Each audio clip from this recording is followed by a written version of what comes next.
Dalam sesi ini, kita akan belajar bersama mengenai cara pembuatan kuis atau ujian di dalam Moodle. Dalam bagian pertama, kita akan belajar mengenai salah satu format yang bisa diimport namanya GIF. Proses pembuatan ujian yang kami sarankan adalah demikian. Pertama-tama, membuat dan ketik soal di luar Moodle. Kedua, mengimport soal-soal tersebut masuk ke dalam Moodle. Dan ketiga, memilih soal yang sudah diimport tadi dari bank soal dan memasukkannya di dalam sebuah kuis atau ujian.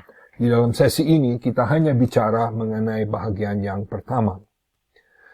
Kenapa kita menyarankan penggunaan format GIF? Karena mengetik soal di dalam Moodle lumayan meletihkan dan banyak sekali klik, dan bila mana saudara punya sambungan internet terganggu, bisa kurang memuaskan. Jadi kami menyarankan demikian. Harus ditekankan bahwa bila mana saudara mau ketik dalam format GIF, itu harus diketik menggunakan Notepad atau satu program lain yang mengetik atau men-save di dalam bentuk teks. Kalau misalnya menggunakan Word, itu harus di-save dalam bentuk teks. Prosesnya sederhana. Kita membuka Notepad di dalam kita punya komputer. Kemudian setelah kita ketik, nomor 2, kita mengimport semua soal-soal itu yang sudah diketik dan di-save masuk ke dalam Moodle. Ketiga, kita membuat ujian yang masih kosong. Lalu keempat, untuk ujian tersebut, kita memasukkan soal-soal dari bank soal. Di dalam sesi ini, kita hanya berbicara mengenai yang bagian pertama. Nanti dalam sesi-sesi lain akan kita bicarakan seterusnya. Di sini saya mau mulai memberikan beberapa contoh bagaimana mengetik sebuah soal, dalam hal ini soal pilihan ganda atau multiple choice. Di sini adalah satu soal, dasar soalnya adalah singkatan LMS berarti, dan di sini ada 4 pilihan, lembaga masyarakat sawah, lingkungan masih sampah, learning management system, dan learning monuments Surabaya. Nah, apakah yang membuat Moodle bisa mengerti? Pertama-tama, perhatikan semua jawaban dikurung di dalam kurung kerawal. Ini bukan kurung saja, tapi kurung kerawal yang biasa ada di sebelah kanan di keyboard kita. Perhatikan, pembukaan soal terdiri dari kurung kerawal buka dan penutupan atau selesai dengan tertutup. Di sini kemudian saya ketik 4 jawaban. Ya, jelas 1 yang benar dan 3 yang salah. Yang benar, saya mengawali dengan tanda sama dengan. Itu berarti ini adalah jelas yang benar. Kemudian, yang lain semua salah diawali dengan tanda tilde. Itu biasanya ada di sebelah kiri dari keyboard kita. Jadi, dengan hanya demikian, perhatikan, tidak ada nomor soal, tidak ada ABC dan lain sebagainya. Kenapa? Karena nanti Moodle, bila mana itu masuk di kuis, akan membuat itu untuk saudara. Dan dengan demikian bisa diacak dan bisa dalam urutan yang berbeda-beda. Perhatikan di sini, saya memberi 4 jawaban.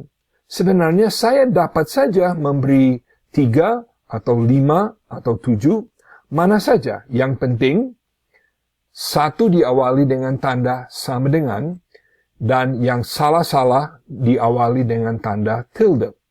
Perhatikan, bila mana seorang mahasiswa mengikuti ujian tersebut, maka ia akan melihat soal itu seperti ini. Perhatikan juga bahwa urutan jawaban telah diubah daripada apa yang kita berikan semula. Semula jawaban benar adalah yang ketiga, di sini dia sudah membuat yang pertama, dan ini akan berbeda-beda. Ini juga merupakan satu contoh lain dari pilihan ganda.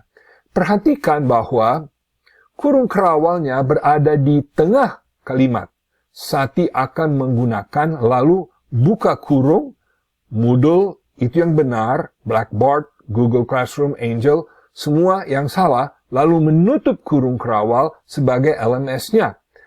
Perhatikan, tidak harus ada garis baru, tidak apa-apa. Yang penting, Moodle tahu, asal dibuka dengan kurung kerawal, asal ditutup dengan kurung kerawal, dia akan membuat soal ini terlihat seperti ini. Sati akan menggunakan, lalu kosong untuk mengisi, dan kemudian perhatikan juga dia telah membuat urutannya berbeda daripada apa yang saya berikan. Jadi pilihan ganda adalah satu jenis soal yang paling sering dipakai. Saran saya adalah, bila mana saudara mau menggunakan soal benar dan salah, itu pun akan menggunakan pilihan ganda. Hanya ada soalnya, lalu jawabannya hanya dua, benar dan salah. Dan jelas saudara akan memberi tanda tilde di depan yang salah dan tanda sama dengan di depan yang benar. Kemudian, jenis soal menjodohkan. Menjodohkan berarti di sebelah kiri biasanya ada satu istilah, di sebelah kanan adalah jawabannya. Nah, di sini saudara boleh melihat saya ada 7 soal dengan ini. Nah, perhatikan, sama juga jawaban akan dikurung di dalam kurung kerawal. Tapi sekarang bentuknya sedikit beda. Setiap soal mulai dengan tanda sama dengan, lalu bahagian kiri. Dalam hal ini saya tulis quiz. Lalu kemudian daripada itu harus ada tanda strip dan tanda lebih besar. Tanda greater than, lebih besar. Dan dua huruf ini bersama-sama baru jawaban yang sesuai atau yang akan dijodohkan dengan quiz. Jadi saudara boleh lihat di sini saya memberikan 7, kalau saudara mau berikan 4 boleh, kalau mau berikan 8 boleh, kalau mau berikan banyak ya silakan. Ini akan nanti jelas jawabannya akan diacak sehingga seorang yang mengikuti ujian tersebut harus mengetahui, dan nanti bentuknya akan seperti demikian. Waktu pertama ia membuka soal akan melihat jodohkan kegiatan belajar dengan penjelasannya. Nah, lihat di sini dia sudah mengacak pun ini, dan di sini merupakan pilihannya. Nanti kalau dia klik tanda panah ini akan dibuka seperti ini, dan dia harus memilih dari jawaban-jawaban yang tersedia baginya. Sesuatu yang sangat memudahkan. Perhatikan, semua itu diacak supaya dosen tidak perlu pikirkan. Lalu jenis soal berikutnya adalah soal esai atau tulisan pendek. Perhatikan, bentuknya sangat sederhana.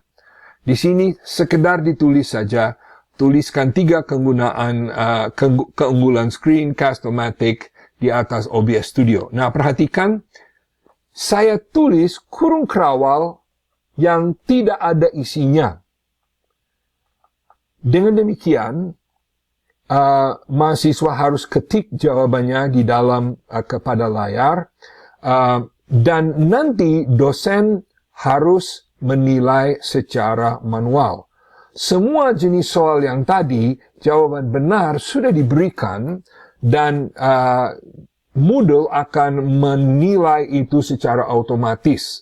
Tetapi di sini, karena kata-kata tidak bisa dimengerti untuk jawabannya demikian. Nanti soal ini akan wujud seperti ini. Tuliskanlah 3 keunggulan screencast-o-matic di atas OBS Studio, dan nanti mahasiswa bisa ketik di sini. Nanti saudara sebagai dosen bisa membuat tempatnya besar atau kecil. Saudara juga bisa menentukan batas kata yang harus mereka gunakan. Ada satu jenis soal lagi yang kegunaannya agak khusus, yaitu saya memberi nama isian atau bahasa Inggris short answer.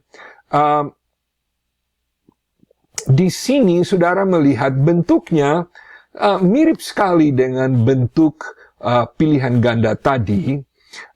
Contohnya, ibu kota Indonesia adalah, lalu ada kurung buka yang akhirnya ditutup, dan di sini perhatikan ada 1, 2, 3, 4 jawaban. Nah, 4 jawaban ini semua dianggap benar oleh dosen. Sehingga waktu mahasiswa akan mengetik jawabannya, kalau dia ketik JAKARTA, itu akan dianggap benar. Kalau dia ketik DKI, itu akan dianggap benar. Kalau dia ketik dalam ejaan lama, itu akan dianggap benar. Tetapi kalau dia mengetik JKT, itu akan dianggap salah, karena itu tidak diberikan kepada Moodle sebagai salah satu kemungkinan untuk jawaban yang benar.